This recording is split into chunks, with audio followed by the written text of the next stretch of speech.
ఓం నమ శివాయ శ్రీమాత్రే నమః. మిత్రులకి శ్రీభిలాషులకి అలాగే ఎంతగా ఆదరిస్తున్న వీడియో ప్రేక్షకులందరికీ కూడా పేరు పేరు ధన్యవాదాలు. మిత్రులరా, మీ అందరికీ పరాదేవత ఎలిపిల్లలా మీతో ఉండి మీ మనోవాంఛ నెరవేర్చాలని మనస్ఫూర్తిగా కోరుకుంటున్నాను. ఈ వీడియోలో గురువుగారు జాతకంలో గురువు బలహీనంగా ఉంటే ఎటువంటి ఇబ్బందులు వస్తాయి, ఎలా మనకు తెలుస్తుంది గురువు బలహీనంగా ఉంటే అని చాలామంది అడిగారు. మీకు నేను ఈ షార్ట్ వీడియోలో కొంత తెలియచేయడానికి ప్రయత్నం చేస్తాను.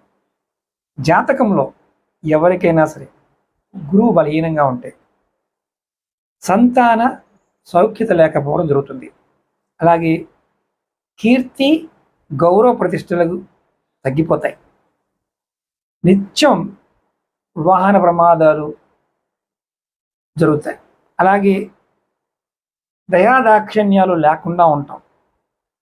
ఇతరుల్ని కష్టపెట్టే విధంగా నిర్మమాటంగా సత్యం చెప్పటం, అంటే ఉన్నది ఉన్నట్టుగా మాట్లాడేయటం, ఒక్కొక్కసారి నిష్ఠూరంగా మాట్లాడటం, షుగర్ వ్యాధి, క్యాన్సర్, మూత్ర రోగాలు, అలాగే పొట్ట పెద్దగా పెరగటం, అంటే పెద్ద పొట్ట కలిగి ఉన్న దేహం ఉండడం, అలాగే ఇతరులని నమ్మి సెక్యూరిటీగా ఉండటం, అంటే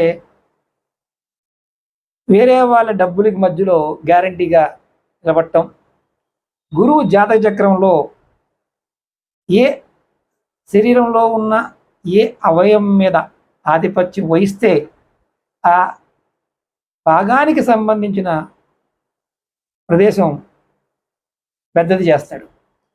అంటే ఏ భాగంలో ఉన్నా సరే వ్యాధి వస్తే తొందరగా తగ్గదు, లైఫ్లో ఎంజాయ్మెంట్ ఉండదు, జీవితంలో సుఖం సంతోషం లేకుండా ఉంటుంది, దేవుడిపైన నమ్మకం తగ్గిపోతుంది, పెద్దవారి యందు అంటే మనకన్నా పెద్దవారి యందు గౌరవం ఉండదు, ఆచారాలు పాటించడం, అలాగే చదువుకునే పిల్లలకి ఉన్నత విద్యలో ఆటంకాలు వస్తాయి, నియంతగా ప్రవర్తిస్తారు, ధనానికి ఇబ్బందులు వస్తాయి, ఎన్ని పూజలు వ్రతాలు చేసినా ఫలితం రాదు, జీర్ణశక్తి లేకపోవడం, అలాగే లివర్కి సంబంధించిన వ్యాధులు కలగడం, ఇది గురుగ్రహ దోషంగా మనం గుర్తించాలి.